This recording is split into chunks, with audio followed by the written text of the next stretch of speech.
Bonjour et bienvenue pour Je range mon bureau numéro 90.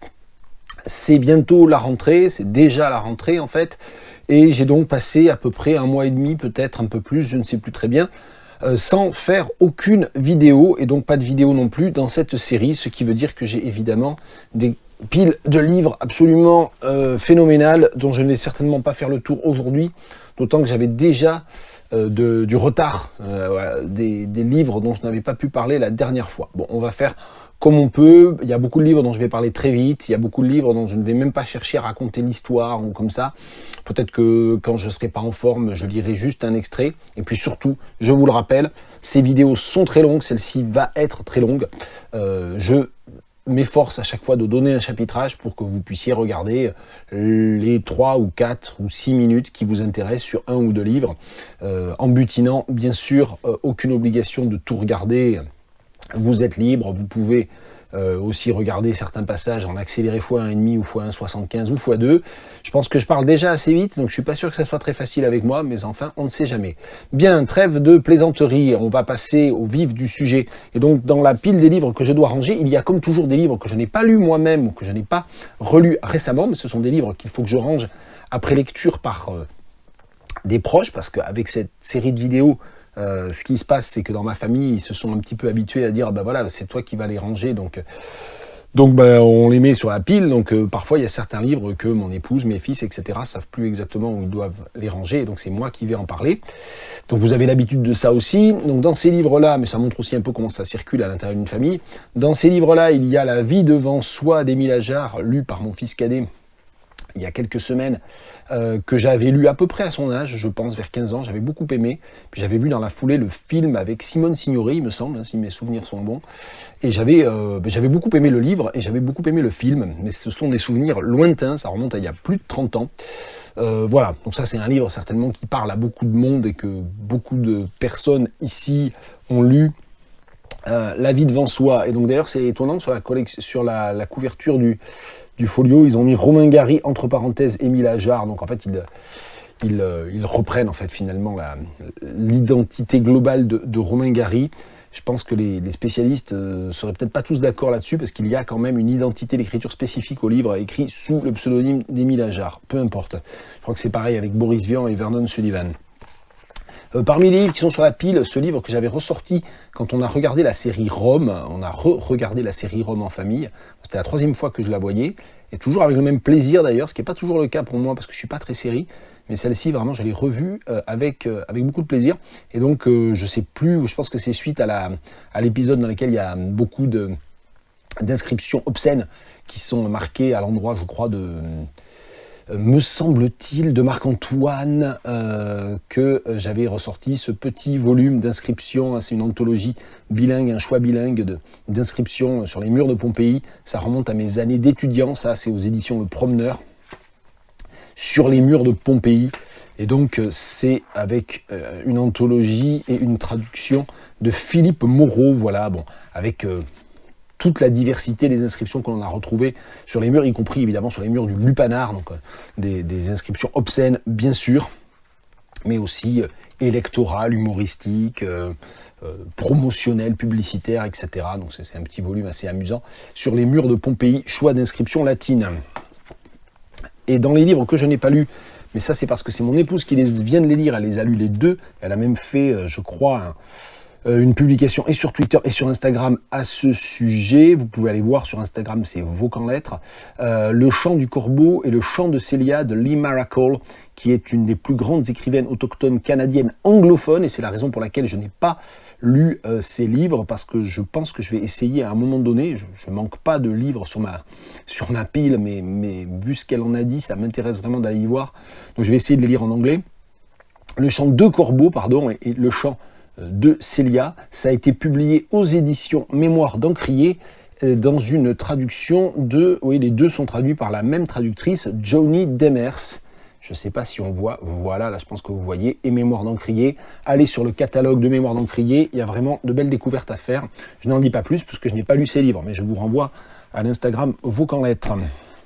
Et puis sur la pile de livres que j'ai dérangé, que j'ai sorti aussi de mes rayonnages, mais que je n'ai pas relu, j'avais refeuilleté quelques-uns des livres de Rushdie que j'ai, et celui-là, qui est un des plus récents, 2 Years, 8 Months and 28 Nights, qui est une réécriture des 1001 nuits, complètement déjantée, extrêmement politique en fait, de Rushdie. Celui-là, il date, je crois, d'il y a un peu moins de 10 ans, 2014, je dirais.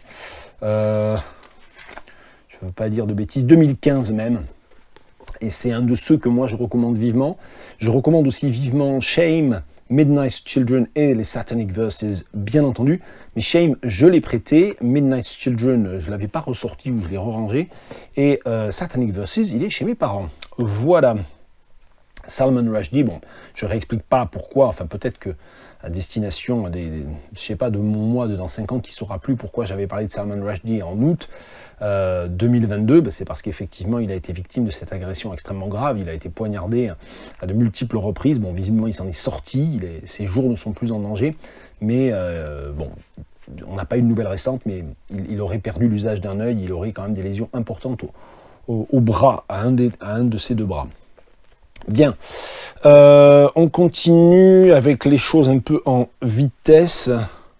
Qu'est-ce que je peux faire ensuite? Ah bah oui, tiens, ça c'est un livre que j'ai prêté à ma sœur, mais dont j'avais parlé, je pense, dans ma dernière vidéo, L'arnaque à la Nigériane, de Naïma Hanafi. C'est l'occasion de reconseiller encore ce livre. Ça a été publié aux éditions Anacarsis. Et c'est donc un essai sur les spams, rapports postcoloniaux et banditisme social, c'est le sous-titre. Mais c'est sur les Ivoiriens, sur toute une communauté de principalement jeunes hommes ivoiriens qui se font de l'argent avec l'arnaque à la nigériane, le 419. Et donc c'est un essai historique, c'est une étude historique et sociologique très intéressante, je le rappelle ici. Et je pense qu'on va... Non, on n'a pas fait le tour des livres que je n'ai pas lus mais que j'avais prêtés. Je regarde juste vite fait, que je ne dise pas de bêtises. Ouais, j'ai des piles dans tous les sens. Le cul de Judas d'Antonio Lobo Antunes. Lui, je l'avais prêté à ma mère, décidément on n'en sort pas, de la famille, et elle me l'a rendu en me disant qu'elle n'avait pas réussi à le lire. Alors c'est assez amusant parce que Lobo Antunes, dont j'ai beaucoup parlé récemment, parce que dans le cadre du projet Ulysse centenaire, à la lecture, relecture de Ulysses de Joyce, à un moment donné, dans un des live Twitch, j'avais parlé de Lobo Antunes, et donc il y a eu tout un échange, notamment avec Jacques Despérieux, que je salue, autour de Lobo Antunes. Et le cul de Judas, c'est un des tout premiers, c'est un des plus courts et c'est surtout un des plus formellement lisibles, on va dire ça comme ça. Et donc j'aurais tendance, moi, à dire, bah écoutez, commencez par le cul de Judas. Et en même temps, le fait que ma mère n'ait pas réussi à le lire me montre que ça reste pas très facile à lire et que comme ça n'est pas entièrement représentatif de l'essentiel de la production de Lobo Antunes, c'est peut-être pas le meilleur conseil à donner. Donc peut-être qu'il vaut mieux commencer directement par les grands romans coraux, beaucoup plus compliqué, un bonsoir les choses d'ici-bas, explication des oiseaux, n'entre pas si vite dans cette nuit noire, ou peut-être parmi les plus anciens, parmi les premiers, le Fado Alexandrino, qui est très beau, que j'ai lu récemment. Bon, je ne sais pas, bon, c'était la petite parenthèse presque classique, maintenant Lobo Antunes, mais voilà, le cul de Judas, on précise bien sûr traduit du portugais par Pierre Léglise Costa, quand c'est pas lu en version originale, il faut toujours name the translator, citer le nom du traducteur ou de la traductrice. On va en venir au livre que j'ai vraiment lu, et peut-être en commençant par les livres qui m'ont déçu, peut-être, tiens, allez. Ce livre que j'avais acheté, je ne sais plus où, dans une librairie, peut-être parce que je n'avais pas osé ressortir de la librairie les mains vides, ça m'arrive. Je ne sais plus très bien où j'ai acheté ça. Yosavi, J'erre dans mon passé toujours plus proche. Et c'est un livre qui est constitué en fait d'articles publiés par Yosavi, qui était une peintre, ou une peintresse, je ne sais pas comment il faut dire, je sais que Karine Chichero utilise parfois le terme peintresse. Et donc Yosavi, moi je ne connaissais pas du tout cette artiste, et elle a publié une série en fait d'articles dans les années 60, dans je ne sais plus quel magazine, quelle revue. Et donc c'est ce petit recueil chez Alia reprend l'ensemble de ces textes qui ont énormément vieilli. En fait, c'est des textes qui sentent vraiment les années 60. Alors avec tout ce que ça peut avoir certainement d'intéressant, notamment peut-être pour des historiens, une histoire des idées, mais en termes de regard sur le monde, c'est extrêmement égocentrique, j'ai pas trouvé ça très, très intéressant, ça m'est un peu tombé des mains. Donc ça arrive aussi, ça fait partie de la vérité des personnes qui lisent, bah, c'est que quand même de temps en temps, même si avec l'âge avançant, on se trompe de moins en moins quand on achète des livres, on va de plus en plus vers des choses dont on pense, même quand on ne connaît pas, qu'elles peuvent nous plaire, eh bien il y a des fois où on se rate, et ça c'est un peu un cas comme ça. Donc Yo sa vie. Je n'en lis pas d'extrait, mais bon, je vous incite quand même voilà, à vous renseigner. Mon goût n'est pas universel. Alors ça, c'est pas vraiment une déception, mais c'est un livre que je n'ai pas lu en entier. J'avais acheté ça au Bibliovore, qui est une librairie d'occasion de Tours, les lettres de la princesse Palatine au Mercure de France, parce que j'aime bien, enfin voilà, quand c'est pas cher, j'aime bien acheter comme ça des documents historiques, littéraires, un peu... voilà, un peu marquants, d'autant que j'en avais entendu parler comme d'un témoignage très direct, très cru à plusieurs reprises, donc j'ai voulu voir par moi-même. C'est pas un texte vers lequel je serais allé de moi-même, mais c'est de fait très intéressant. Il y a des descriptions très étonnantes. Il y a un moment donné, elle se fait un carton sur la bruyère. C'est assez amusant parce qu'en fait, dans la manière dont elle brosse certains portraits, il y a quelque chose de très La Bruyère aussi. Donc il y a vraiment un esprit du siècle. Ce qui est intéressant, bon, la princesse Palatine, c'était l'épouse de Monsieur, frère du roi, et visiblement, bon, il s'intéressait plus au garçon qu'à son épouse, ce qui ne l'a pas empêché de lui faire un nombre incalculable, enfin pas incalculable, mais moi je m'en souviens plus, d'enfants. Et en fait, elle en parle de manière très libre, en fait. Il y a de très nombreuses allusion au fait que voilà, il s'intéresse pas à elle, qu'il passe son temps à dépenser de l'argent avec ses mignons.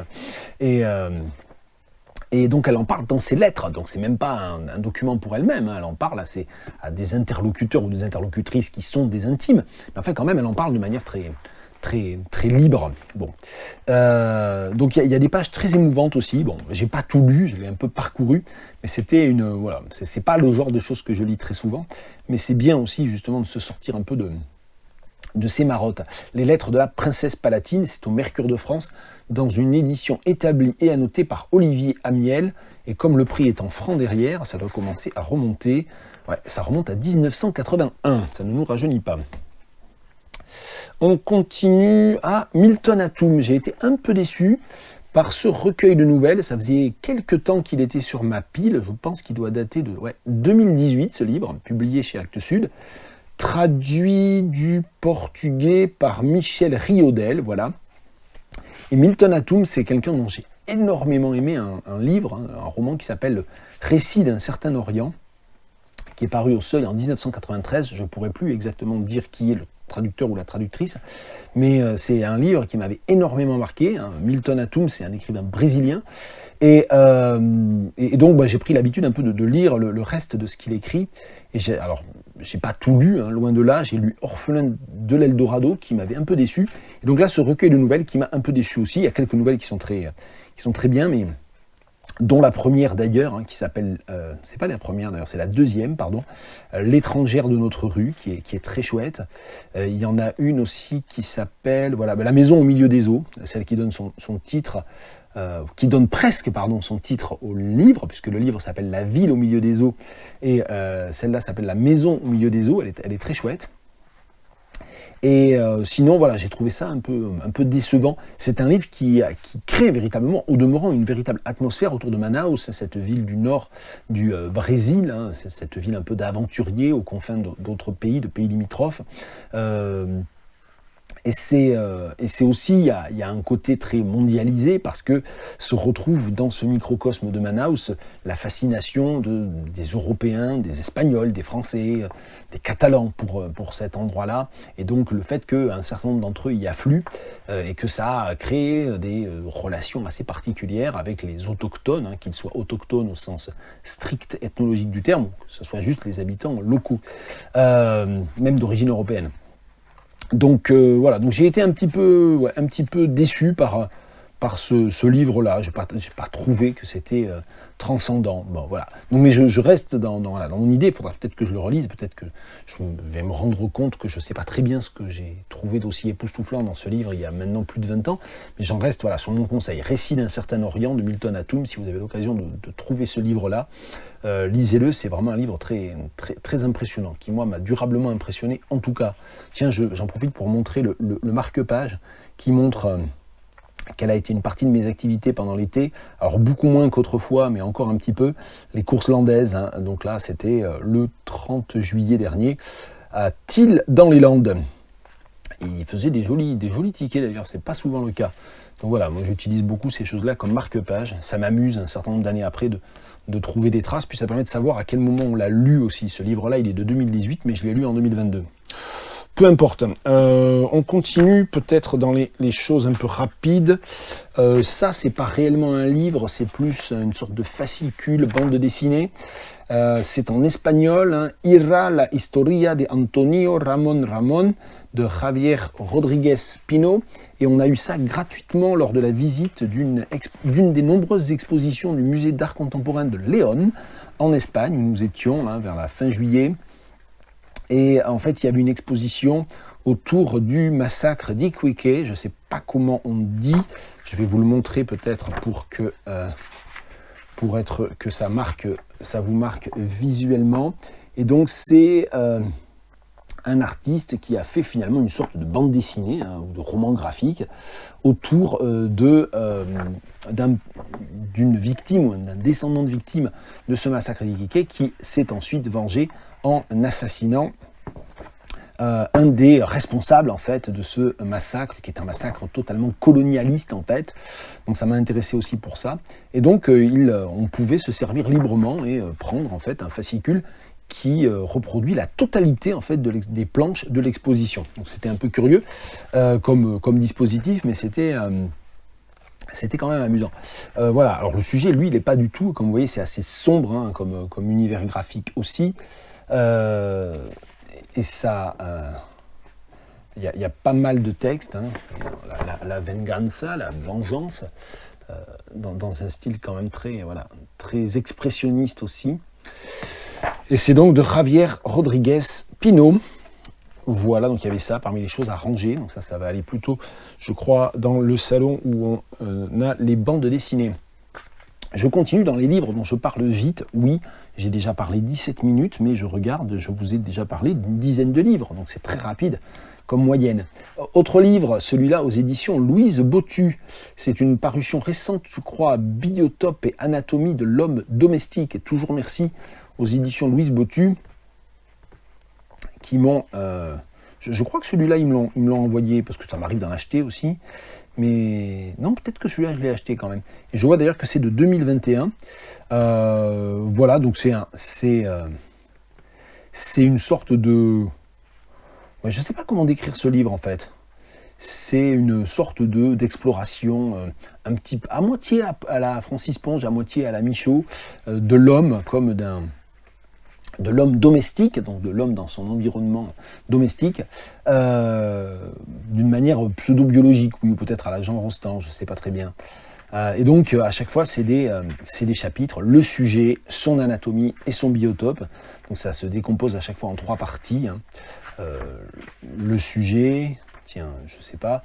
L'homme est un chien auquel, par un hasard malheureux, il ne manque pas la parole. L'homme est un bouc avec tout un corps en sus juste pour le porter. L'homme est un néozoaire qui ne se voit pas comme ça, à l'instar de tous les néozoaires. On tourne la page, son anatomie, mais bien sûr que le cerveau est une éponge. Et son biotope, grenier. Allez savoir pourquoi, depuis que j'ai fait aménager les combles, la souris a élu domicile à côté de l'ordinateur. Une infiltration par le toit, quelle tuile. La lucarne est ainsi nommée, car c'est là que je vois la lune. Voilà, donc plusieurs petites vignettes comme ça, un petit peu décalées, donc de Philippe Hanoc. Je crois que c'est le premier livre, non, j'ai dû lire Vidéo Plateau aussi, qui devait être chez Louise Bottu, de Philippe Hanoc. Donc j'allais dire que c'est le premier livre que j'ai lu de lui, ça n'est pas vrai. Voilà, donc ça coûte 9 €, c'est un petit texte comme ça, très désorientant aussi, avec une très jolie couverture d'ailleurs, je le signale, au passage. Alors après, par où commencer? Tiens, mais peut-être avant d'attaquer la littérature, parce qu'après ça va être, il y a un essai, mais après c'est des romans, peut-être continuer par des choses qui ne sont pas exactement dans les clous de ce dont je parle d'habitude, mais c'est aussi pour montrer peut-être la diversité, hein. C'est juste, voilà, c'est ce qui s'empile, je le rappelle, c'est ce qui s'empile sur mon bureau. Tant que j'ai pas fait de vidéo, où j'en parle. Et donc une fois que j'ai parlé de ces livres dans ces vidéos, je peux enfin les ranger à leur place sur les étagères. Donc ça, c'est le dernier numéro des études littéraires africaines. Je suis adhérent de l'Association pour l'étude des littératures africaines et cette association publie 2 fois par an cette revue. Donc là, c'est le numéro 53 de l'année 2022. Et c'est un numéro spécial sur la traduction en Afrique, avec plein de choses dont je n'avais pas réellement conscience et dont je me suis beaucoup instruit. Un article très chouette sur la glose de traducteur en Wolof par Alice Chaudemanche, un article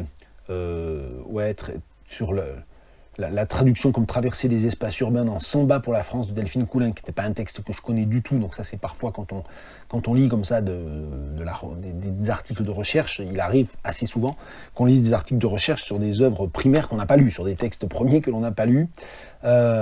Traduction et circulation transnationale, le cas de la littérature gabonaise de Lode Ngadi, c'était très, très, très chouette aussi. Et puis il y avait un hors-série ou un numéro spécial, je sais pas comment ça, un à propos d'eux, voilà, c'est comme ça que ça s'appelle cette rubrique, un à propos d'eux, des prix littéraires de la rentrée 2021. Alors ça m'intriguait aussi parce que en fait j'avais été approché, bon j'ai contribué indirectement parce que j'ai rien écrit pour cet à propos d'eux, mais j'ai contacté plusieurs collègues pour essayer de mettre en place un à propos d'eux plus spécifique autour d'Abdulrazak Gurnah et ça a échoué. Donc bref, je crois que j'ai même pas fait une phrase correcte, donc je vais essayer de recommencer pour être plus clair. Il y a dans ce numéro des études littéraires africaines un à propos d'eux, à propos des prix littéraires de la rentrée 2021. Et l'idée, ça a été d'aller regarder un petit peu dans le détail ce qui s'est passé en 2021 autour de la mise en avant assez soudaine en un sens, ou en tout cas assez massive, et c'était peut-être la première fois, de nombreux auteurs et nombreuses autrices de littérature africaine dans un certain nombre de prix en France et à l'étranger. Et donc, à ce propos-là, il y a un article général de Madeleine Bédecarré sur les lauréats africains. Il y a un article sur le fait que Boubacar Boris Diop a obtenu le Neustadt, le prix international Neustadt. Un article de Mélanie Joseph Villain sur le fait que Damon Galgut a eu le Booker Prize. Et puis, évidemment, un article de Ninon Chavoz sur le prix Goncourt à Mohamed Mougar Sarr. Il y a, et c'est là où je voulais en venir, un seul article sur le prix Nobel de littérature obtenu par Abdulrazak Gurnah, dont je vous ai déjà beaucoup parlé. Si vous suivez régulièrement cette chaîne, vous n'avez pas pu y échapper, puisque depuis, j'essaie de lire ce que je n'ai pas lu de Gurnah et de relire aussi un peu et de retravailler sur ceux que je connaissais déjà de Gurnah. Et donc cet article est de Philip White, qui est un collègue désormais retraité, et qui a été mon collègue pendant de nombreuses années à Tours. Quand je suis arrivé en 2002 comme maître de conférence à Tours, il y avait déjà un collègue travaillant en littérature africaine, c'était lui, Philip White, spécialiste d'Ayekwe Arma, spécialiste d'Afrique de l'Ouest, mais qui a aussi beaucoup écrit sur Vassanji, Gurnah, donc sur un certain nombre d'auteurs d'Afrique de l'Est. Et donc voilà. Alors la phrase que j'avais pas réussi à dire correctement, et c'est pour ça que je me suis repris, c'est que j'avais été approché au départ par la revue pour essayer de faire un à propos de Gurnah. C'est-à-dire essayer d'avoir comme ça, non pas 4 ou 5 articles sur un certain nombre de différents prix littéraires de différents auteurs, mais essayer d'avoir un focus plus important sur Gurnah lui-même. Et donc j'ai contacté 2 collègues au Kenya, un collègue au Kenya, un collègue en Tanzanie, j'ai contacté une collègue en Allemagne, j'ai contacté 2 ou 3 collègues en France, et en fait tout le monde était un peu débordé, personne n'avait le temps. Je me suis même proposé quand même de traduire des textes un peu bruts de décoffrage qui me seraient parvenus en anglais, en allemand, etc., pour avoir une homogénéité en français. Bon, malgré ça, on n'a pas réussi vraiment à orchestrer ça, et mon collègue Philip White, et je l'en remercie, a été le seul à nous fournir du papier. Donc voilà ce qui s'est passé. Donc l'idée au départ, c'était d'avoir un numéro avec à propos d'eux, avec quelques textes assez brefs comme ça, mais autour de la remise du prix Nobel à Gurnah. Ça n'a pas eu lieu. Je pense que c'est d'ailleurs assez ironique et assez représentatif du statut de Gurnah. C'est-à-dire que peut-être que ce Nobel a un peu embarrassé tout le monde et qu'il n'y avait pas finalement tant de gens que ça qui avaient envie d'en parler. Bon, si j'avais su qu'on aurait à l'arrivée qu'un seul texte, j'en aurais peut-être écrit un moi aussi, mais bon, c'était un peu... tout ça s'est passé un peu dans la panique. là où moi je suis un petit peu sur ma faim par rapport à cet à propos d'eux, c'est que le fait que, et c'est un peu, vous voyez, je vous ai parlé de Lobo Antunes, je vous ai parlé de Milton Atum, qui ne sont pas des auteurs africains, mais je lis beaucoup de littérature africaine lusophone aussi. Il y a de nombreux écrivains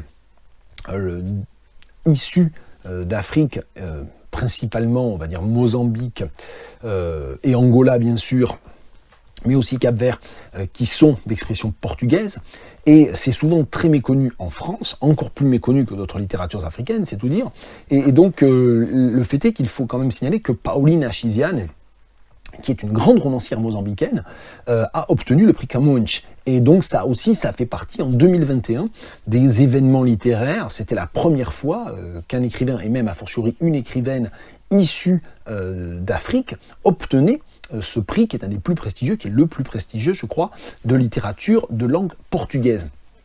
Et ça, malheureusement, le dossier n'en parle pas, il n'y a pas eu d'article sur Paulina Chiziane, peut-être parce qu'ils n'ont pas trouvé de spécialiste ou qu'il n'y avait pas de spécialiste sous la main, peut-être, mais ça n'est même pas mentionné dans la présentation générale. Donc ça, je trouve ça un peu dommage. Je ne sais plus s'il mentionne Djaïli Amadou Amal, d'ailleurs, pour le Goncourt des lycéens. Je veux juste vérifier ça, parce qu'il y a le texte. Alors, il y a un texte général, je ne sais pas où c'est. Ouais, le prix Goncourt, Book of Prize, en plus qui est écrit Prize, celui de Prize, à 2 reprises. Mais c'est un peu quand même, c'est un peu dommage, je trouve, que ça ne soit même pas mentionné, le fait que Paulina Chiziane ait eu le prix Camões. Et je pense que c'est assez révélateur, parce que Paulina Chiziane, il y a un seul de ses livres qui est disponible en traduction en français. Et c'est d'ailleurs un livre sur lequel on a pu échanger, que je n'ai pas encore lu, hein, ça fait partie des projets de lecture, mais les journées ne sont pas assez longues, les semaines non plus, mais j'en ai parlé là encore avec Jacques Despérieux d'ailleurs, de cette autrice et de ce livre-là, mais c'est le seul livre actuellement disponible en français de Paulina Chiziane. Donc je sais qu'il y a des projets éditoriaux pour faire émerger ça, mais voilà, si une revue de spécialistes ne mentionne même pas le fait que dans cet événement global d'un très grand nombre de prix littéraires soudainement remis à des écrivains africains, si une revue de spécialistes comme ça ne mentionne pas le fait qu'il y a eu ce prix Camões remis à Paulina Chiziane, c'est difficile de s'attendre à ce qu'il y ait une médiatisation plus générale de la part de personnes qui ne sont pas africanistes. Bon, c'est un peu ma déception là-dessus. Bien, peu importe. Je suis déjà crevé, alors que je n'ai pas commencé à parler des bouquins que j'ai vraiment lus plus attentivement et appréciés, mais enfin, c'est pas grave, on va essayer de se débrouiller quand même. Et puisqu'on parle de littérature africaine, eh bien, il y a quelques textes qui en relèvent dans ce que j'ai lu récemment, pas tant que ça finalement cet été. Il y a ce livre de Assia Djebar, Oran, langue morte, qui est un très très beau livre, vraiment que j'ai beaucoup aimé, assez difficile à résumer d'ailleurs, que j'ai lu là au mois de juillet. Tiens, là encore on a un marque-page course landaise d'ailleurs, et qui est composé aussi de textes écrits par certains des personnages, de nouvelles écrites par certains des personnages, et que j'ai beaucoup aimé. Bon, Assia Djebar, c'est une écrivaine qui compte énormément. Un texte, alors on cite souvent les enfants du Nouveau Monde et les femmes d'Alger dans leur appartement, ce qui est bien normal. Il y a un livre d'elle que j'avais beaucoup aimé, qui est rarement cité, qui est L'amour, la fantasia. Et celui-là, il est plus récent, je pense. L'amour, la fantasia, c'est de 85. Les femmes d'Alger dans leur appartement, je suis en train de vérifier avec mes anti-sèches du même auteur. Ça s'appelle toujours du même auteur d'ailleurs, alors que c'est de la même autrice, mais bon, peu importe. Femmes d'Alger dans leur appartement, c'est de 80, et celui-là, il est de 97, Oran, langue morte. Et donc ça s'inscrit aussi dans cette série de livres qui ont été écrits autour d'Oran, qui sont des livres qui racontent aussi Oran, qui est un espace, qui est une ville quand même particulière dans l'histoire de l'Algérie. On pense à Oran, c'est le premier livre d'Ahmed Slama notamment, mais c'est un livre que j'ai beaucoup aimé. Je n'ai malheureusement pas corné de pages, donc je ne pourrai pas vous en lire d'extrait. Je vais perdre du temps si j'essaie d'en trouver un. Bon, c'est pas grave. C'est de toute façon, voilà, c'est assez complexe à résumer. De toute façon, bon, bien sûr, en couverture, le célèbre tableau de Delacroix, la mort de Sardanapale, avec un détail de cette mort de Sardanapale qui est au musée du Louvre, qui ressort très souvent dès qu'on parle d'orientalisme. Bon. Assia Djebar, Oran, langue morte. Bon, je n'en ai pas parlé beaucoup, mais au moins ça permet d'aller vite sur la vidéo. Stay With Me d'Ayobami Adebayo, ça je l'avais acheté d'occasion en Irlande je crois, et c'est un roman que je n'avais pas lu, qui m'avait échappé, qui date de 2017, voilà, et qui est le premier roman donc de Adebayo autour de la question de la maternité, de l'impossibilité d'avoir un enfant, mais tout cela se situe dans un contexte extrêmement complexe qui est les années 80, les coups d'État. C'est moi qui commence à en avoir lu un certain nombre de livres qui mettent et notamment de premiers romans écrits par des femmes, des écrivaines, qui mettent comme ça en parallèle une situation personnelle un peu traumatisante, un peu déstabilisante, avec des complexités entre un certain nombre de formes de représentation traditionnelle et puis une aspiration à une forme de modernité parfois perçue comme néocoloniale, parfois perçue comme antitraditionnel, dans un contexte qui est un contexte politique. Celui-là, il est quand même vraiment bien, il tient bien la route en quelque sorte, et c'était vraiment un livre. J'ai été vraiment très enthousiasmé par tout le début. Après, j'ai trouvé que ça s'essoufflait un peu sur le milieu, mais j'ai tenu le coup et ça redémarre en quelque sorte. Donc c'est un livre, voilà, je ne sais pas si c'était mon état au moment où je l'ai lu ou pas, mais si jamais vous lisez ce livre et que vous trouvez que ça mollit un peu au milieu, bah peut-être qu'en fait mon impression n'était pas si subjective que ça. Accrochez-vous, ça en vaut la peine. Alors là j'ai corné plein de pages en revanche. Je vais peut-être vous lire le début du chapitre 15. C'est totalement non prémédité, mais c'est comme ça. Allez, on va faire comme ça pour l'éclairage, que j'y vois mieux. We called the baby Olamide and 20 other names. She was soft yellow and turned pink in the face when she cried, which was almost all the time, except when a nipple was stuck in her mouth. Her ears were a shade of brown that matched the back of Akin's hands. Mumi assured us that Akin had been that way too, and soon our pretty girl would ripen from soft yellow to the brown shade of her ears. The naming ceremony was a carnival. Olamide had been born on a Saturday, the most convenient day of the week. Her naming ceremony 7 days later was attended by hundreds of people, as it didn't have to compete with working hours or a Sunday service. My stepmothers arrived on Friday. They came wearing smiles to mask the disappointment that lurked in the corners of their eyes. They appeared into the cot where Olamide lay, as though expecting to discover a pillow wrapped in a shawl instead of a baby. They gushed appropriately about how happy they were and mentioned names of pastors and priests they had visited to pray for me to conceive. I acknowledged the lies with an appreciative smile, then herded them out of my bedroom before they could actually touch my child.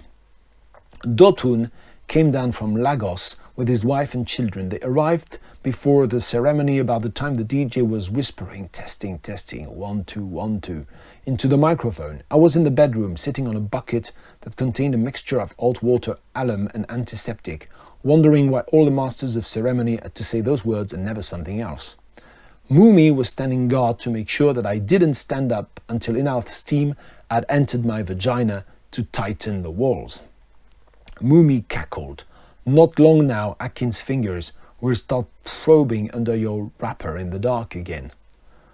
I wished for more than her son's fingers to probe at that later date, but I did not share this with my mother-in-law, whose thinly veiled references to sex were already making me uncomfortable. It should have been a relief when Dotun's wife came in, liberating me from Mumi's hypothesis about her son's sexual prowess and offering me a reason to escape the steam that was making my sore vagina burn as the red pepper had been shoved into it. Instead, the heat in me increased as I rose to hug my weeping sister-in-law A jockey sobbed into my bare shoulder and I gripped her hand, afraid that she would break loose and pour the alum water mixture on my head. Surely she knew, and I was doomed to disgrace on the happiest day of my life. Vous n'avez pas trop le contexte, mais vous devinez qu'il se passe des choses bizarres, des secrets un petit peu comme ça autour de la naissance de cet enfant inespéré, puisque la narratrice protagoniste principale apparemment était stérile et donc a finalement eu un enfant. Et donc il y a effectivement un certain nombre de secrets, de familles, de trucs un peu bizarres qui se passent. Je ne vous en dis pas plus parce que je ne veux pas spoiler. Mais c'est donc voilà, c'est cette intrigue un petit peu comme ça, qui est reliée à ces questions familiales, de transmission, de nécessité de donner un héritier, tout ce côté traditionnel, qui s'entrechoque avec un contexte qui est le contexte des différents coups d'État au cours des années 80. Et c'est assez malin, c'est assez bien fait. Ayobami Adebayo, je ne sais pas très bien d'ailleurs. Ouais, je ne sais plus si j'avais vérifié ou pas, je crois, oui, c'est quelqu'un qui est né dans les années 80, quelque chose comme ça, c'est quelqu'un qui devait avoir à peu près, fin des années 80, qui devait avoir 30 ans peut-être quand elle a publié ce premier roman, mais c'est vraiment pas mal. Stay With Me. Littérature africaine, ou en tout cas ici, on va être plutôt du côté antillais, avec un essai extrêmement... impressionnant, publié aux éditions Cartala en 2020. J'avais vu passer la pub pour ce livre, puis je l'avais laissé passer. Puis là, à l'occasion de ma présence aux rencontres des études africaines en France à Toulouse, je l'ai acheté sur le stand des éditions Cartala. Suzanne Césaire, archéologie littéraire et artistique d'une mémoire empêchée. Et c'est un livre extrêmement stimulant dans ce qu'il raconte de l'invisibilisation, de la manière dont on a tenu systématiquement à l'écart Suzanne Césaire, la femme de Césaire, de l'histoire littéraire, ou la manière dont quand on ne l'a pas écartée réellement de cette histoire, là, je suis vraiment en mode interrogatoire de police, c'est assez pénible. L'image est bien pourrie, mais bon voilà, ça me permet de faire des vidéos pas trop lourdes et que je puisse télécharger assez vite. Qu'est-ce que je disais? Oui, donc plus que davantage que ça travaille évidemment cette question de l'invisibilisation. Pourquoi Suzanne Césaire, qui a été une figure intellectuelle importante, qui a contribué autant que son mari à la formation d'un groupe d'intellectuels afro-antillais dans les années 30, puis dans les années 40, dans le contexte de la Seconde Guerre mondiale, puis dans le contexte évidemment des décolonisations. Pourquoi a-t-elle été toujours mise à la marge, ou pourquoi est-ce que on a même quand on parlait d'elle, minimiser son rôle. Donc c'est ce que Annie-Dominique Curtius, je n'avais pas cité l'autrice de l'essai, appelle une mémoire empêchée. Et c'est extrêmement intéressant. Elle utilise pour cela un très grand nombre de conceptualisations empruntées à des domaines divers. C'est passionnant à lire. Moi, j'aime beaucoup quand ça conceptualise de manière un peu à la fois rigoureuse et sauvage, c'est-à-dire de manière inattendu aussi, et donc voilà, il y avait vraiment de quoi me satisfaire là. Ça commence avec alors déjà, bon, il y a, si on fait vraiment le tour du livre, c'est un essai très dense qui commence, il y a un très grand nombre de hors-textes ou de paratextes avant le texte lui-même, la lithographie de Gilles Roussy, avec le texte de Suzanne Césaire sur Alain et l'esthétique, qui est un texte que Suzanne Césaire a écrit en 1941 et dont l'artiste Gilles Roussy a repris une partie en le mettant sur du code ASCII, American Standard Code for Information Interchange. Donc il y a ce texte-là, ce document, cette œuvre d'art-là, qui est ensuite commentée plus tard dans le livre. Donc voilà, donc il y a tout un paratexte, ça commence avec ça. Donc le faux titre, la reproduction du texte de Gilles Roussy, la dédicace à Suzanne Césaire in memoriam, les remerciements qui occupent quand même pas loin de 4 pages, une triple épigraphe avec 2 citations de Suzanne Césaire tirées d'Alain l'esthétique et du grand camouflage, et une citation d'Aimé Césaire. 2 autres citations, les épigraphes se poursuivent, René Ménil et Ina Césaire, un texte de 2009, Ina Césaire qui est la fille de Suzanne Césaire, un avant-propos expliquant l'origine du livre, ça fait 8 pages, et enfin une introduction. Et alors c'est là où je voulais en venir, l'introduction c'est encore plus dense et encore plus développé qu'une introduction de thèse, puisque ça fait la bagatelle de 70 pages. Donc vous avez une introduction de 70 pages dans laquelle finalement, en quelque sorte, tout est posé. Alors, tout n'est pas développé, donc ça veut dire qu'il y a plein de choses qu'on apprend ensuite dans le détail, mais tout l'arrière-plan théorique, le postulat aussi général est posé dans cette introduction. Et c'est déjà très dense, avec des citations aussi très complètes. Alors c'est ça aussi qui est intéressant, c'est que le livre, il permet aussi de lire. Moi, je n'avais jamais rien lu de Suzanne Césaire. Je ne suis pas spécialiste des Antilles, je ne suis pas spécialiste de la négritude, donc c'est pas mon champ directement, mais j'ai évidemment beaucoup lu Césaire lui-même. Donc c'est aussi le genre de livre qui nous envoie à nous nos propres défaillances, c'est-à-dire notre incapacité à aller au-delà d'une histoire littéraire peut-être brassée trop vite. Et donc ce livre a aussi l'avantage de proposer non seulement des analyses, des décortiquages, des remises en perspective idéologiques au nom de cette mémoire empêchée, mais aussi de proposer des textes, tout bêtement. Alors pas tous, pas in extenso, parce qu'il y a des questions de droit, parce que les textes existent par ailleurs, et on peut aller y voir, et on va aller y voir, ça fait partie des projets que j'ai, bien sûr, c'est de ne pas m'en tenir à cet essai d'Annie Dominique Curtius. Mais voilà, donc il y a tout ce côté-là. Et donc il y a tout cet élément-là aussi. Elle revient dans l'introduction sur un très grand nombre de personnes qui, de manière assez récente, ont reparlé de tout ce mouvement-là, de la revue Tropique, et de la façon dont, effectivement, Suzanne Césaire est oubliée, empêchée, invisibilisée, reléguée à la marge. Et donc, elle cite par exemple Taubira et un certain nombre d'autres figures qui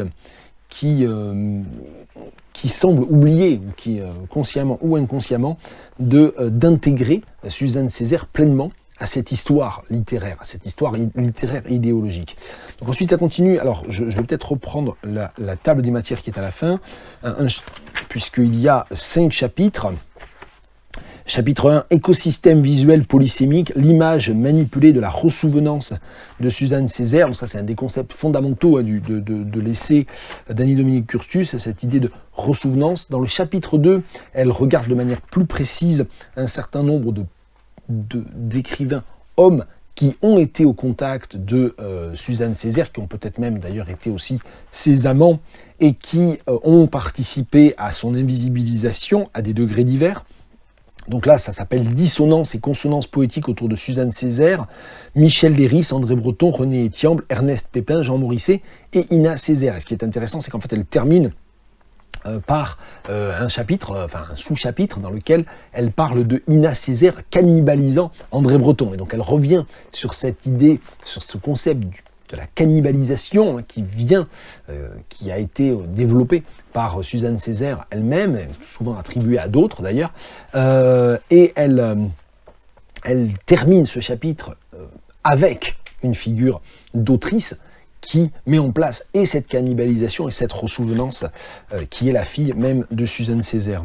Le chapitre 3, moi c'est celui qui m'a le moins intéressé, où j'ai trouvé le moins marquant, c'est un des plus courts aussi, donc peut-être que ceci explique cela. Lorsqu'Aimé Césaire parle de Suzanne Césaire face à la caméra, le chapitre 4 parle des documentaires cinématographiques qui ont été consacrés à Suzanne Césaire, notamment le Suzanne Roussy-Césaire d'Huguette Bellemare et le Suzanne Césaire Fontaine Solaire de Daniel Maximin et d'Hassan Kassi Kouyaté, si j'y arrive.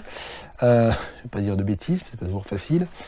Qui là est plutôt une adaptation théâtrale, une sorte de collage de pot pourri d'un certain nombre de textes qui essaie de remettre en place une figure, mais qui la réinvente en l'étouffant un petit peu aussi, donc avec tous ces paradoxes, toute cette ambiguïté. Donc ça, c'est un chapitre qui est assez complexe aussi, et qui est intéressant.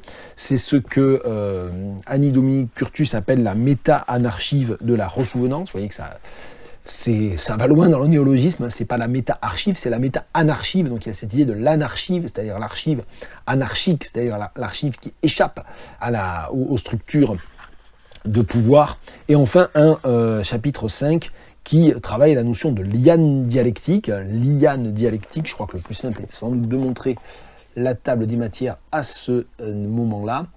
avec la liane dialectique et la conscience transatlantique. Et moi, en lisant d'ailleurs ce chapitre-là, je me suis dit qu'il y avait sans doute matière à établir des ponts. Il faudrait aller regarder, parce que c'est vrai que maintenant, quand je vais lire Suzanne Césaire, je vais lire un certain nombre de ces textes-là à la lumière, qui m'aura forcément influencé de cet essai, parce que c'est un essai extrêmement cadrant, extrêmement contextualisant, extrêmement fort d'un point de vue conceptuel et théorique. Mais je me demande s'il n'y a pas des ponts aussi à adressé avec Franck Etienne. Alors c'est peut-être parce que c'est moi qui ramène aussi mes propres intérêts ou mes propres obsessions, mais voilà. Est-ce que je peux lire un extrait ? C'est difficile, je pense, de sortir un extrait. Je me suis corné plein de pages, ça c'est pour plus tard, tout au plus. Bon, y a aussi toutes les analyses sur... c'est intéressant de voir comment ce qui est très bien dans le livre, et notamment dans le chapitre 2, dans lequel il y a donc cette reprise analytique, critique extrêmement approfondie de Léris, Etiamble, Breton, etc., c'est que Annie-Dominique Curtius, elle n'est pas dans le pamphlet, elle n'est pas dans la volonté de démolir en quelque sorte Léris ou Breton, etc. Elle fait cette analyse de manière extrêmement précise pour montrer comment se passe l'empêchement. Comment se passe l'empêchement ? Comment se passe le fait que, principalement, c'est ce qu'on appelle le male gaze, le regard masculin, qui fait qu'un certain nombre de ces grands créateurs, de ces grands intellectuels, occultent ou marginalisent le statut d'intellectuel de Suzanne Césaire elle-même au profit, en fait, d'une essentialisation par les apparences, par sa beauté, etc. Donc, mais c'est pas, ça n'est jamais de l'ordre de l'anathème. C'est ça qui est très fort dans ce livre, hein. C'est que ça incite évidemment à changer totalement de perspective sur l'ensemble de cette histoire littéraire, mais pas du tout de manière adversative. Donc moi j'ai trouvé ça très, très bien. Je ne sais pas si je peux vraiment citer je suis en train de chercher tout en discutant, tout en vous parlant de ça, et je ne sais pas si on peut vraiment trouver une citation. J'allais peut-être même lire un extrait du chapitre qui m'a le moins intéressé, qui est le chapitre 3, ça aurait été assez ironique là encore. Je sais pas. Bon, mais peut-être que je vais... Mais peut-être que je ne vais pas vous lire d'extrait, c'est pas grave après tout. J'espère que malgré mes diverses confusions, ça vous aura quand même donné une petite idée et donné envie de lire donc ce très bel essai, extrêmement exigeant, mais qui se lit assez bien malgré tout, hein. Je ne veux pas non plus vous décourager. Aux éditions Cartala, Annie-Dominique Curtius, Suzanne Césaire, archéologie littéraire et artistique d'une mémoire empêchée. Et c'est paru il y a 2 ans, en 2020. L'autre grand livre afro-antillais, en l'occurrence écrit par une antillaise, mais au sujet de l'Afrique, que j'ai enfin lu cet été, que j'ai terminé il y a quelques jours, c'est la grande épopée romanesque historique de Maryse Condé, Ségou. Donc j'aurais voulu en parler, je vais peut-être un peu manquer de temps et d'énergie. Je vais quand même essayer d'en parler. Alors déjà, Ségou, c'est un livre qui est paru au milieu des années 80, donc ça a à peu près 40 ans. Ça a été un jalon extrêmement important dans l'œuvre littéraire, la carrière de Maryse Condé, qu'on ne présente pas, mais aussi dans l'appropriation intellectuelle et littéraire de l'histoire de l'Afrique, et notamment de l'histoire coloniale de l'Afrique, puisque Ségou brosse le portrait de ce qu'on a appelé longtemps le Soudan français, c'est-à-dire le Mali, et principalement des Bambara et du royaume Bambara, de l'islamisation, enfin on va dire de la fin du XVIIIe siècle à la fin du XIXe siècle. Et donc, en partant d'une situation dans laquelle Ségou, une des capitales, une des grandes cités de cette région, se trouvait être dans une situation de relative indépendance, avec une religion et des pratiques cultuelles et culturelles animistes, fétichistes ou féticheurs, comme on le dit de manière assez répétitive dans le roman. Donc de ce moment-là à son islamisation, donc il y a toute la geste au sens vraiment épique, mais aussi la conquête au sens plus historique de El Hadj Omar, donc là toute l'islamisation un peu plus forcée, un peu plus violente par notamment les tout couleurs, et jusqu'à évidemment le commerce de plus en plus important et de moins en moins, on va dire, consenti ou de moins en moins équitable entre ces différents peuples, les Bambara, les tout couleurs notamment, et les Français, et l'expansion coloniale française jusque dans les années 1870. Donc pour faire ça sur 900 pages bien tassées, alors c'est un peu une des limites de cette lecture, c'est que moi je deviens vieux et j'ai beau ne pas avoir réellement de problème de vue, je crois que je fatigue plus vite qu'avant. Le papier n'est pas de très bonne qualité et l'impression est vraiment petite et surtout serrée. C'est pas tellement que les caractères soient petits, c'est surtout que les lignes sont vraiment très rapprochées. Donc j'ai trouvé ça parfois un peu fatigant. J'ai mis pas loin de 2 semaines à le lire, pas réellement à cause de ça, mais je pense que ça a contribué au fait que j'arrivais pas à lire 50 ou 100 pages à la suite, comme je le fais souvent. Donc ça, c'est l'édition de poche. Donc si vous avez l'occasion de lire peut-être une édition plus confortable, une édition grand format, c'est peut-être mieux. Je ne sais pas si ça peut se trouver encore en grand format. Donc ça, c'est l'édition Presse Pocket. Elle n'est pas de très bonne qualité quand même. On peut dire ça comme ça. Et donc voilà. Donc pour faire ça, Maryse Condé, elle raconte l'histoire d'une famille. Elle part d'une famille de dignitaires Bambara à Ségou à la fin du XVIIIe siècle, et à partir d'un grand ancêtre. D'ailleurs, il y a, je crois, comme dans Zola, un tableau généalogique qui est donné à la fin du tome 2. Donc ça part de Douzika, et ensuite les fils de Douzika, les 4 fils de Douzika, les 4 fils de Douzika, Tiekoro, Naba, Malobali et Siga, dont on suit un certain nombre d'aventures de pérégrination dans le premier tome. Et ensuite, c'est l'histoire des petits-enfants, des arrière-petits-enfants de ce patriarche Douzika. Et donc, c'est à travers cette famille-là que Maryse Condé raconte les grandes complexités militaires, politiques, religieuses, ethnographiques de cette région-là au XIXe siècle. Ce qui est très intéressant, bien sûr, c'est que ça permet, alors j'avoue, je ne suis pas historien ni de cette période-là, je ne suis pas historien du tout, mais je ne suis pas historien, et par ailleurs je suis plus spécialiste moi, d'une période beaucoup plus contemporaine, donc à double titre, je ne suis pas en mesure de valider, d'invalider ou de voir des choses qui clocheraient à un moment donné, mais ça montre en fait toute la complexité de ce qui s'est passé. Ça montre bien sûr la grande complexité et la grande cohérence des différentes cultures qui ont été mises en présence, les cultures animistes, le monothéisme islamique via un certain nombre de peuples africains eux-mêmes, l'empiètement de plus en plus important par les colons britanniques, français notamment, dans cette zone-là, et puis évidemment les impacts militaires, les questions religieuses qui s'y attachent, tout ça évidemment décrit dans une grande complexité. Elle fait un roman de 900 pages bien tassé, c'est vraiment une fresque romanesque au véritable sens du terme, qui couvre donc 3 voire 4 générations. Ça n'est pas pour simplifier qu'elle fait ça, et c'est même évidemment pour montrer toute la complexité de ce qui s'est passé. Mais ça ne disculpe personne non plus, ça ne disculpe clairement pas les Européens de leur jeu politique, militaire, missionnaire aussi, hein, dans cette perspective-là. Voilà, donc j'étais content quand même parce que ça faisait très très très longtemps que ce livre-là, je le connaissais, je savais à peu près ce qu'il signifiait en termes d'histoire littéraire, mais je ne l'avais pas lu, puis ça faisait 2 ans qu'on me l'avait offert et que j'avais pas encore pris le temps de le lire, donc l'été a servi aussi à ça. Je ne vais pas en lire d'extrait non plus, parce que c'est pareil, j'ai corné un très grand nombre de pages. Peut-être que si, il faudrait quand même que j'en lise. Ouais, je vais essayer d'en lire un extrait quand même. Ce qui m'a beaucoup marqué, moi, c'est qu'au début, je me suis dit qu'elle avait un peu cherché à faire un Things Fall Apart de l'ère coloniale francophone, en quelque sorte.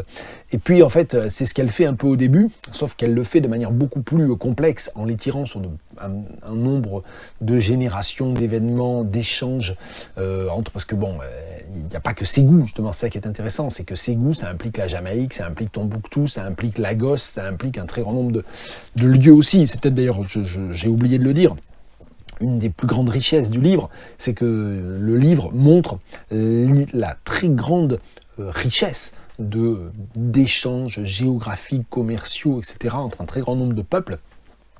Et évidemment aussi la question de l'esclavage intra-africain, de l'esclavage de la traite transatlantique, d'où la question de la Jamaïque, d'où la question de ceux qui sont revenus aussi. Il y a toute la question du marronnage, des marrons qui sont restés à la Jamaïque, des marrons qui sont revenus.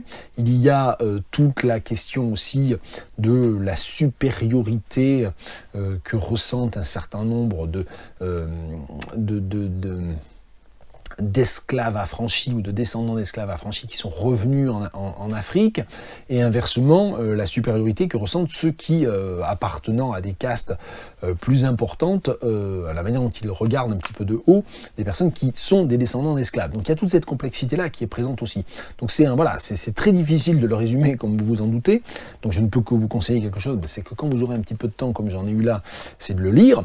Il faudrait peut-être que j'en lise un extrait quand même, et peut-être un extrait, tiens, de la Terre en miettes, puisque c'est en deux parties, les murailles de terre et la terre en miettes. Qu'est-ce que je pourrais vous lire? Donc ça c'est un truc plus politique, c'est très bien, mais c'est pas exactement ça que je voulais vous montrer.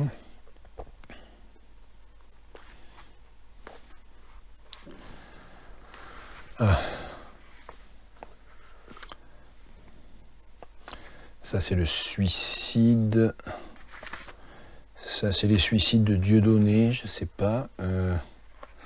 Bon, je regarde. Ça, c'est Awa. Ouais, je sais pas. Je sais pas quoi lire, en fait. Bon, vous avez certainement plein d'extraits sur le web. Vous lirez ça, parce que la vidéo a déjà trop duré. Mais voilà, Maryse Condé, et ça se lit bien aussi, parce que c'est très bien écrit, dans une langue qui est parfois un petit peu académique, mais qui est très belle quand elle décrit aussi les personnages, la psychologie des personnages, puis quand elle décrit aussi les fleuves, les forêts, les températures, les lieux. Donc c'est une écriture qui est souvent très lyrique aussi, et qui est très belle. Maryse Condé, Ségou, et je crois que j'ai presque terminé, il me reste 3 livres. On en voit le bout.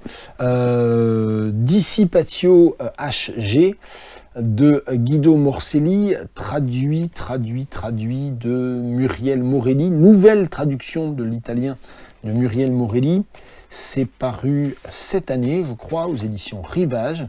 Et c'est un texte post-apocalyptique dans lequel un personnage narrateur se réveille après une tentative de suicide avortée dans une sorte de gouffre à la frontière italo-suisse, et se réveille et le monde entier a disparu, ou plus exactement, il est peut-être, probablement, ça lui est difficile d'en être sûr, comme on s'en doute, mais il est probablement le seul survivant de l'humanité. Tous les êtres humains ont disparu, mais sans qu'il y ait aucune trace d'aucune catastrophe. C'est-à-dire les animaux sont encore là, les lieux sont encore là, les véhicules sont là, tout est normal, sauf qu'il n'y a plus un seul être humain.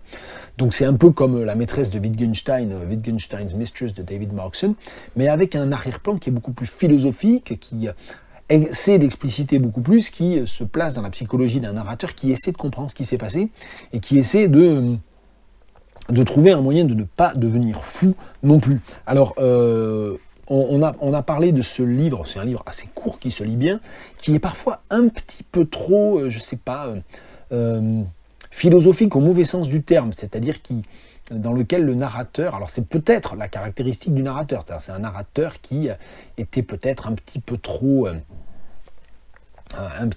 intellectuel et qui donc cherche à ne pas devenir fou en intellectualisant ou en philosophant, mais il y a certaines pages philosophantes ou philosophiques qui sont un petit peu, moi je trouve, qui tirent un petit peu à la ligne et qui sont pas forcément très faciles à suivre et qui apportent pas forcément grand-chose non plus à la situation de l'intrigue. Donc c'est en ce sens-là que moi, dans ce type de fiction, je continue de trouver que La maîtresse de Wittgenstein de Markson est un livre beaucoup plus dérangeant et beaucoup plus marquant, mémorable. Bon, ça reste un livre très, très impressionnant. Alors Guido Morselli, on en a parlé, moi j'ai découvert ce livre parce que je crois que Télérama a dû en parler. Ça m'arrive d'acheter des livres sur le conseil de Télérama, c'est pas souvent mais ça arrive. Et donc ce livre, on en a beaucoup parlé parce que il se trouve que Guido Morselli, c'est un auteur italien qui s'est suicidé en 1973, donc il y a peut-être une sorte d'anticipation un petit peu morbide, un petit peu complexe dans la description qu'il fait du personnage même, du protagoniste même, narrateur de ce livre-là. C'est quelqu'un qui s'est suicidé après une série d'échecs à faire publier ses livres. Donc à force d'échouer, il avait écrit un très grand nombre de livres, plusieurs livres, qui ont tous été refusés par un très grand nombre d'éditeurs. Il en a eu assez, il a fini par se suicider, apparemment, principalement de ce fait-là. Et puis donc, 2-3 ans après sa mort, ces livres ont commencé à être édités et ont commencé à rencontrer un certain succès. Et maintenant, on commence un peu à le traduire aussi en français. Ça fait de cela maintenant plus de 40 ans. Mais même en France, donc, on commence à le découvrir un peu plus. Et donc, c'est aussi ce contexte-là qui est un peu étrange, qui fait de Guido Morselli un écrivain maudit, un écrivain un petit peu comme ça, particulier. Voilà, et je dois avouer que c'est autant cet aspect-là que l'histoire elle-même qui a fait tilt en me disant tiens, ça a fait un peu Wittgenstein's Mistress et ça a piqué ma curiosité, qui fait que je suis allé vers ce livre-là. Voilà, Dissipatio HG. Ça veut dire la disparition du genre humain en latin. Je ne sais plus exactement ce que signifie HG, c'est expliqué dans le livre, hein. Mais voilà, j'essaie de voir, c'est Humani Generis, je crois, un truc comme ça, je ne veux pas dire de bêtises en latin, mais je crois que c'est ça. Donc voilà, donc c'est l'extermination, l'anéantissement, la dissipation, l'évanouissement du genre humain. Autre livre d'anticipation très dérangeant en un sens, L'île de Sigridur Hagalín Björnsdóttir, prononciation non garantie. Il s'agit d'une romancière islandaise. Et ce livre est traduit, comme souvent, les livres islandais, par Erik Bouri. Je ne peux pas savoir si c'est un bon traducteur, mais en tout cas, quand on lit des livres traduits par Erik Bouri, ça se lit très bien et ça a l'air bien traduit. On ne se rend jamais compte, on peut très vite oublier que c'est une traduction. J'aurais tendance à penser que ça veut dire que c'est un bon traducteur. Et donc, ce livre, L'île, part d'un principe qui est que un jour l'Islande se retrouve entièrement coupée du reste du monde. Les avions ne passent plus, les bateaux ne passent plus, on ne peut plus sortir de l'île et on ne peut plus y entrer. Et toutes les expéditions qui sont envoyées pour essayer, alors évidemment elle est coupée aussi d'un point de vue électronique, c'est-à-dire que Internet fonctionne mais uniquement en vase clos, donc on peut communiquer avec le reste de l'Islande, mais on ne peut plus communiquer avec le reste du monde, et donc le pays se retrouve entièrement coupé sans savoir ce qui s'est passé, sans savoir si le reste du monde a disparu, sans savoir si c'est seulement l'Islande qui est coupée, qui est, comment dire, en isolement total national en quelque sorte, ou si ça est arrivé à d'autres pays, puisque aucune communication électronique ne réussit à passer, aucun avion, toutes les expéditions qui sont tentées pour essayer d'envoyer des navires, des avions, etc. échouent, il y a des accidents à chaque fois. Donc c'est cette situation dans laquelle l'Islande se retrouve entièrement coupée du reste du monde sans savoir ce qui se passe. C'est-à-dire, non seulement ils sont coupés, mais voilà, même l'information ne passe pas, ni dans un sens ni dans l'autre, ni en réception ni en diffusion. Et donc à partir de cette idée-là, qui est une idée quand même assez géniale, je trouve, c'est un point de départ, un narratif quand même assez génial, elle construit en fait, Sigridur Hagalín Björnsdóttir construit une situation dans laquelle la situation devient tellement invivable qu'un personnage, c'est construit sur une analepse, c'est-à-dire ça commence avec quelqu'un qui est isolé, qui vit en autarcie totale sur le bord d'un fjord, oublié de tous, etc., se ressouvient de ce qui s'est passé, et on comprend qu'en fait c'est quelques années après cet événement qu'un des personnages dont on va ensuite nous raconter l'histoire au titre de l'analepse a fini par décider de s'isoler, de partir et de chercher à échapper en fait à la situation du pays. Parce qu'évidemment, ce qui se passe dans ce pays-là, c'est qu'il y a une forme de dictature qui se met en place, de dictature qui commence par une forme de soft power, puis qui finit par évacuer le Parlement, par tout évacuer. Donc une sorte de dictature se met en place, il n'y a plus de liberté de la presse, enfin il y a plein de choses comme ça qui se passent, et puis surtout il finit par y avoir une pénurie alimentaire qui fait que certains privilégiés continuent d'avoir accès à des produits, et puis l'immense majorité de la population commence à devoir se battre pour pas mourir de faim. Et donc des émeutes, des règlements de compte, etc. Donc il y a toute cette situation-là qui se développe au cours du livre. Donc le livre est écrit avec des chapitres qui sont consacrés à un certain nombre de personnages qui prennent en quelque sorte la parole à tour de rôle. Donc il y a plusieurs narrateurs, narratrices, mais c'est surtout construit sur cette espèce d'analepse avec ce personnage qui est au départ complètement esselé, seul avec ses chiens, au bord d'un fjord, à essayer de survivre en se chauffant comme il peut, en pêchant du poisson comme il le peut. Et voilà, en faisant des soupes, en entretenant son potager comme il le peut. Et donc c'est ce point de départ-là, qui est évidemment métafictionnel de la situation générale du pays, qui ouvre le livre, et ensuite c'est une série d'analepses. Voilà, donc c'est un livre, là encore, pas particulièrement gai, mais si on est dans des dystopies ou dans des romans d'anticipation dystopique, celui-là est assez impressionnant, et il questionne aussi la représentation médiatique de ces événements, c'est-à-dire la manière dont les médias eux-mêmes sont prêts à traiter de ce type de problème. Et ça, c'était assez intéressant. Aussi, je dis ça parce que Björnsdóttir, je ne sais pas comment il faut dire son nom, Sigríður Hagalín Björnsdóttir, elle est journaliste, elle est apparemment connue comme c'est une présentatrice du journal télévisé, c'est quelqu'un de très connu. Voilà, c'est une sorte de, je sais pas, Claire Chazal, je ne sais même pas qui présente le JT aujourd'hui, Anne-Sophie Lapix, enfin voilà, c'est une sorte d'Anne-Sophie Lapix islandaise.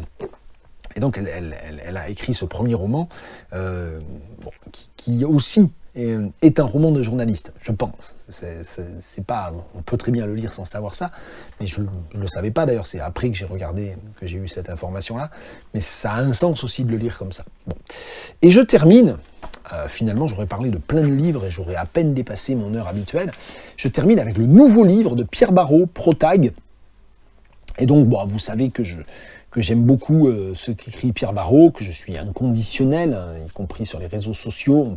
Je pense qu'il faut s'abonner au Facebook de Pierre Barreau, il faut aller voir un peu son laboratoire, ce qu'il écrit, ce qu'il dessine, parce que c'est aussi un dessinateur très, très décalé, très humoristique aussi, et très dérangeant aussi parfois.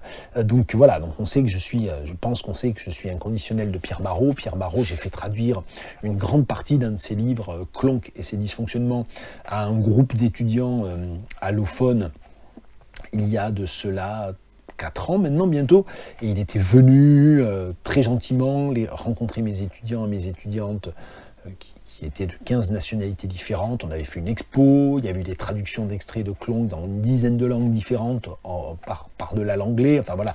Donc on a eu tout ce projet aussi qui nous a certainement rapprochés.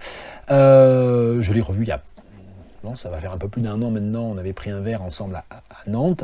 Voilà, donc c'est quelqu'un que j'aime beaucoup, dont j'aime beaucoup le travail. Donc j'en fais pas mystère. Et donc j'attendais avec beaucoup d'impatience ce 5e livre, Protag, après un livre paru aux éditions Quidam il y a 2 ans maintenant, 1 an et demi, Catastrophe, qui était très chouette, qui a reçu très très peu d'accueil critique, et je trouve ça vraiment très très triste et tout à fait regrettable. Là, Pierre Barreau republie aux éditions Louise Bottu, et aux éditions Louise Bottu, vous pouvez acheter Klonck et ses dysfonctionnements, vous pouvez acheter L'aide à l'emploi, et donc désormais cet autre livre de Pierre Barreau, Protag. Et donc Protag, je vais vous lire la 4e de couverture. L'illustration est de Pierre Barreau lui-même. Le protagoniste s'appelle Protag, il est dans le service et il a un supérieur. Le supérieur s'appelle Sous-sol. Il est question d'une taupe, il est question d'une bande magnétique et d'un microfilm. On n'y comprend rien. Le photocopieur cosmique est détraqué. Protag est dans le photocopieur. Protag est à la recherche de 18 scientifiques hongrois.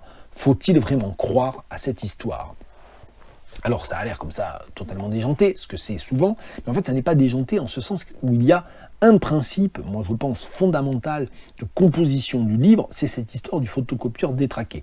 C'est-à-dire qu'en fait, Protag, c'est un protagoniste tronqué. Bon, le nom du personnage n'est pas extrêmement difficile à décrypter, c'est le protagoniste. Ça nous est donné dès le début. Le protagoniste s'appelle Protag, des fois qu'on ne soit vraiment pas réveillé. Mais ce qui est intéressant, c'est que c'est du coup un protagoniste tronqué. C'est-à-dire qu'il y a un photocopieur, qui s'appelle ici le photocopieur cosmique. Le photocopieur est détraqué. Et donc, c'est un livre ou un récit, mais on pourrait aussi bien dire un livre d'ailleurs, plutôt qu'un récit, c'est un livre dont le principe de composition, dont le principe de réception pour nous aussi, est cette hypothèse qu'on lise un livre issu d'un photocopieur détraqué, c'est-à-dire d'un auteur qui n'a pas réussi à constituer son histoire d'une manière conventionnelle, compréhensible, linéaire peut-être, mais pas forcément, mais en tout cas compréhensible. Et donc il y a des redites, il y a des variantes, avec des répétitions, avec des différences, avec des divergences et avec des incohérences. Et donc un photocopieur détraqué, ça fait quoi? Ça fait des copies erronées, donc des copies avec des divergences. Et ça... c'est donc, moi je pense, un des principes de départ d'écriture du livre, et ça veut dire que Pierre Barrault, il va jusqu'au bout de ce principe, et donc il nous livre un texte dans lequel les éléments de récit donnent lieu à des incohérences, à des redites, à des incohérences. Et donc il y a un certain nombre de scènes qui sont racontées 2 fois, 3 fois, 4 fois, qui ont l'air d'être la même scène, mais qui ne sont pas exactement identiques. Alors évidemment, ça implique des variantes textuelles, ça veut dire qu'il va y avoir on va se dire, mais j'ai déjà lu ça, mais en fait non, il y a tel ou tel adjectif, telle ou telle phrase qui est placée avant, telle ou telle phrase qui est changée, telle ou telle phrase qui disparaît. Donc il y a évidemment ce principe d'incrémentation, ajout, suppression, de variante en quelque sorte, comme si on avait les variantes d'un brouillon.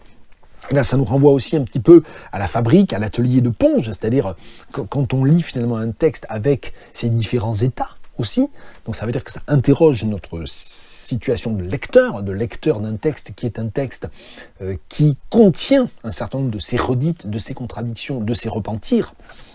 Et ça implique aussi de lire ce texte qui est un roman d'espionnage, parce que c'est un peu la trame qu'on comprend aussi dans cette 4e de couverture, c'est que c'est un roman d'espionnage, mais ça implique de lire ce roman d'espionnage, c'est un roman d'espionnage avec un certain nombre d'incohérences issues de ce photocopieur détraqué. Et donc un roman d'espionnage avec des incohérences, ça devient un total anti-roman d'espionnage, parce qu'un roman d'espionnage, moi j'en lis assez peu, comme les films d'espionnage, quand c'est entièrement cohérent, on comprend déjà pas toujours tout, mais si ça commence à devenir incohérent, ça devient entièrement incompréhensible. Donc c'est un autre élément d'ironie ici. Dans ce contexte-là, c'est assez difficile de vous lire un extrait, parce qu'il faudrait pouvoir lire un extrait, puis sa 2e version, sa 3e version, les différentes moutures en quelque sorte.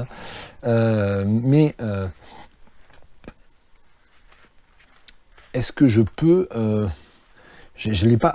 Alors je l'ai lu quand il est sorti au mois de juillet, donc vraiment je vous incite à aller acheter ce livre, à le faire venir chez votre libraire. Hein. Vous pouvez commander directement sur le site des éditions Louise Bottu, mais je pense que c'est peut-être aussi bien en fait d'aller voir votre libraire, de lui dire tiens j'ai envie est-ce que vous pouvez faire venir ce livre, parce que le libraire va peut-être être un peu intrigué, donc c'est bien aussi de faire découvrir les livres à des libraires. Il y a actuellement très peu de librairies en France qui ont ce livre-là. Je sais que Pierre Barrault l'a dit sur sa page Facebook, c'est un peu dommage quand même. Donc n'hésitez pas, voilà, à aller voir votre libraire et dites-lui tiens, mais faites venir ce livre. Est-ce que donc il y a évidemment un certain nombre de leitmotifs ou d'éléments caractéristiques du roman d'espionnage qui sont présents aussi. Hein. C'est-à-dire qu'il travaille, il s'amuse beaucoup avec les codes du roman d'espionnage. Donc si vous êtes fanat d'espionnage et aussi de parodie de textes d'espionnage, ce livre-là va vous intéresser aussi. J'en ai parlé d'un point de vue un peu textuel, narratologique, mais je ne veux pas du tout diminuer le côté aussi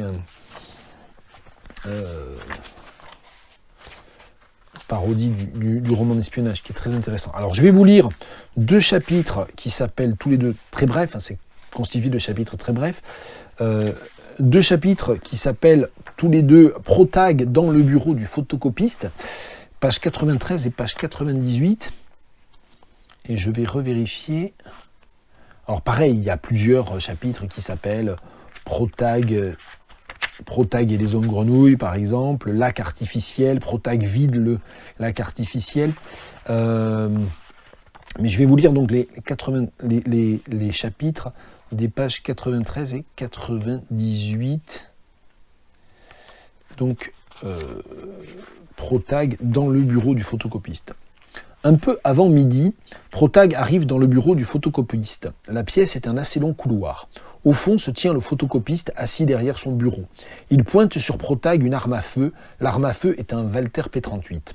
Protag dit « L'univers est un photocopieur, les mêmes choses, les mêmes événements doivent se reproduire indéfiniment. » Le photocopiste dit « Le photocopieur est détraqué, nous vivons dans un photocopieur détraqué. » Et il tire. Page 98. Protag est dans le bureau du photocopiste et pointe sur le photocopiste une arme à feu. L'arme à feu est un Webley MK3 calibre 38. Le photocopiste est assis derrière son bureau, il tient à la main droite la 16e page du rapport Eldelberry, Liquid Manure. Protag se demande s'il s'agit d'un original ou d'un duplicata. Si on veut continuer à regarder ces questions de variantes, divergentes, etc., on peut aller regarder le chapitre qui s'appelle, je pensais que c'était celui-là, non, qui s'appelle « Tuer le photocopiste », page 131. Sous-sol est entru, déambule dans les allées de St. James Park. Sous-sol est muni d'un sac de toile. Il dit « Maintenant que nous avons la caméra thermique, il importe avant tout d'effacer la totalité des données qui s'y trouvent. » Tantru dit « C'est déjà fait, monsieur. » Sous-sol dit « Parfait, parfait. » Sous-sol et Tantru quittent le parc et marchent dans la rue. Sous-sol dit « Ah, j'oubliais, vous pouvez tuer le photocopiste, il ne nous est plus d'aucune utilité. » Tantru reste silencieuse. Sous-sol et Tantru font encore quelques pas. Finalement, Tantru dit « Je pense l'étrangler avec mes jambes. » Oui. Oui, je vais lui faire un Sankakujime. C'est bien, oui. Oui.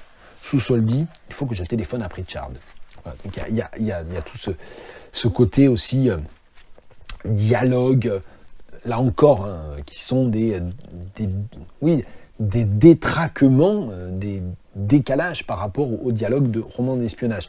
D'ailleurs, j'en reviens, je disais détraqué, il y a le côté photocopieur détraqué, duplicata incorrect, duplicata incohérent, la possibilité même du duplicata qui n'existe plus.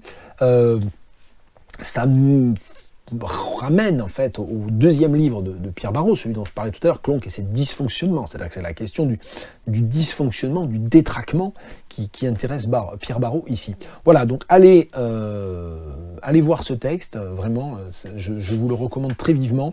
Protag de Pierre Barreau, et comme je vous l'ai dit, hein, sur le site de Louise Bottu, bien sûr, hein, mais aussi vous pouvez le faire découvrir à votre libraire, ça lui fera pas de mal. Bien, j'ai parlé à peu près 1h15, c'est beaucoup, je suis crevé. Comme d'habitude, ça me fatigue beaucoup ces vidéos, ça me fatigue de plus en plus. Peu importe, et vous aussi, j'en ai bien peur. Mais là, je bouffe la lumière, je ne sais pas ce qui se passe. Allez, bonne fin de mois d'août, et la prochaine, ça sera je sais pas quand. Au revoir.